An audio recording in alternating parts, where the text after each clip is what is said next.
Jacob's wives and children. Genesis 29 to 30, verse 24. The picture shows a mandrake plant. These were eaten, the bottom part, the root part. They were eaten by some women because they thought that these plants would magically make them be able to have children.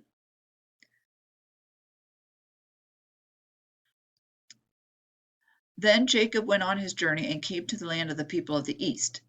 As he looked, he saw a well in the field, and behold, 3 flocks of sheep lying beside it. 1, 2. The third flock of sheep is not shown. For out of that well the flocks were watered. The stone on the well's mouth was large. So there was a big, large stone here, and then there would be a smaller stone over a little hole in the middle of the larger one. And when all the flocks were gathered there, the shepherds would roll the stone from the mouth of the well and water the sheep and put the stone back in its place over the mouth of the well. It says that quite often 3 or more men were needed to roll away that top rock, that heavy stone. The stone was there to keep the water clean from dirt, sand, and other impurities. And it was not taken off very frequently because there was a chance that the water inside could evaporate in that hot, dry land. And so they would try to remove it as little as possible.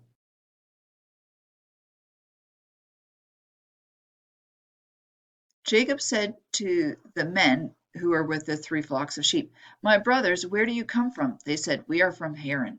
He said to them, "Do you know Laban, the son of Nahor?" Laban was actually the son of Bethuel, but the grandson of Nahor. They said, "We know him." He said to them, "Is it well with him?" They said, "It is well. And see, Rachel his daughter is coming with the sheep."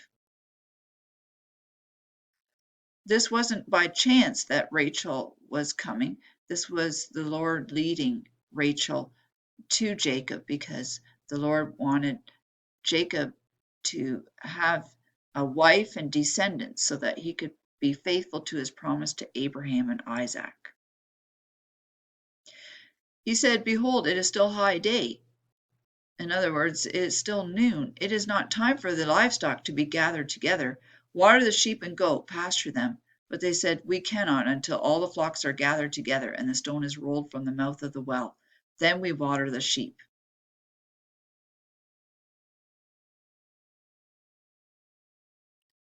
While he was still speaking with them, Rachel came with her father's sheep, for she was a shepherdess. It was more common that women would come than men, and women would come to get water for all sorts of reasons, for cooking, cleaning, washing clothes. They would usually come twice a day.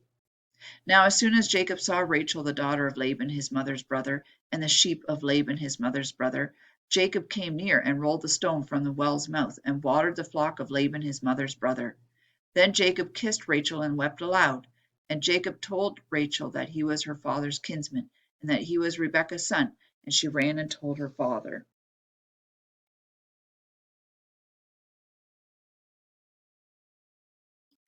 As soon as Laban heard the news about Jacob, his sister's son, he ran to meet him and embraced him and kissed him and brought him to his house. Jacob told Laban all these things, and Laban said to him, "Surely you are my bone and my flesh." And he stayed with him a month. Then Laban said to Jacob, "Because you are my kinsman, should you therefore serve me for nothing? Tell me, what shall your wages be?" Now Laban had 2 daughters. The name of the older was Leah, the name of the younger was Rachel. Leah's eyes were weak, but Rachel was beautiful in form and appearance. Jacob loved Rachel, and he said, "I will serve you 7 years for your younger daughter Rachel." Laban said, "It is better that I give her to you than that I should give her to any other man. Stay with me." So Jacob served 7 years for Rachel, and they seemed to him but a few days because of the love he had for her. Normally, a man that was going to marry someone would give some presents.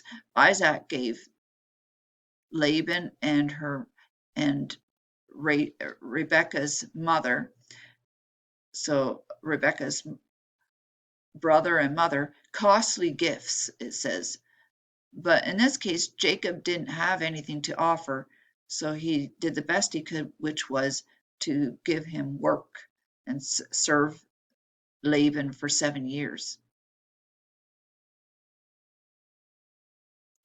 Then Jacob said to Laban, "Give me my wife, that I may go in to her, for my time is completed." So Laban gathered together all the people of the place and made a feast. But in the evening he took his daughter Leah and brought her to Jacob, and he went in to her. Laban gave his female servant Zilpah to his daughter Leah to be her servant. And in the morning, behold, it was Leah. And Jacob said to Laban, "What is this you have done to me? Did I not serve with you for Rachel? Why then have you deceived me?" Laban said, "It is not so done in our country, to give the younger before the firstborn. Complete the week of this one, and we will give you the other also in return for serving me another 7 years." Jacob did so and completed her week. Then Laban gave him his daughter Rachel to be his wife. Laban gave his female servant Bilhah to his daughter Rachel to be her servant. So Jacob went in to Rachel also, and he loved Rachel more than Leah, and served Laban for another 7 years. So it was quite dishonest of Laban not to tell Jacob right from the beginning that he couldn't have Rachel before he had Leah. When the Lord saw that Leah was hated, he opened her womb, but Rachel was barren. And Leah conceived and bore a son, and she called his name Reuben, for she said, "Because the Lord has looked upon my affliction, for now my husband will love me." She conceived again and bore a son, and said, "Because the Lord has heard that I am hated, he has also given me this son also." And she called his name Simeon. Again she conceived and bore a son, and said, "Now this time my husband will be attached to me, because I have borne him 3 sons." Therefore his name was called Levi. And she conceived again and bore a son, and said, "This time I will praise the Lord." Therefore she called his name Judah. Then she ceased bearing. So those 4 sons were quite the blessings, because we know that from Reuben was the firstborn, and then we know that from Judah came the royal line of David. Simeon and Levi was a priestly line. Later on, you can read about how Simeon and Levi were revenged themselves for their sister Dinah, and killed all of Shechem.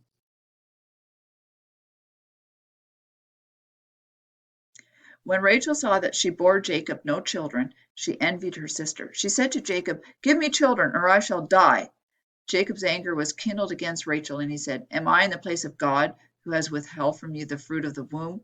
Then she said, "Here is my servant Bilhah. Go in to her, so that she may give birth on my behalf, that even I may have children through her." So she gave him her servant Bilhah as a wife, and Jacob went in to her. And Bilhah conceived and bore Jacob a son. Then Rachel said, "God has judged me, and has also heard my voice, and given me a son." Therefore she called his name Dan. Rachel's servant Bilhah conceived again and bore Jacob a second son. Then Rachel said, "With mighty wrestlings I have wrestled with my sister, and have prevailed." So she called his name Naphtali. When Leah saw that she had ceased bearing children, she took her servant Zilpah and gave her to Jacob as a wife. So now you see that Leah gave her servant Zilpah, and Zilpah has these 2 children, Gad and Asher. And then Leah altogether had Reuben, Simeon, Levi, Judah, Issachar, Zebulun.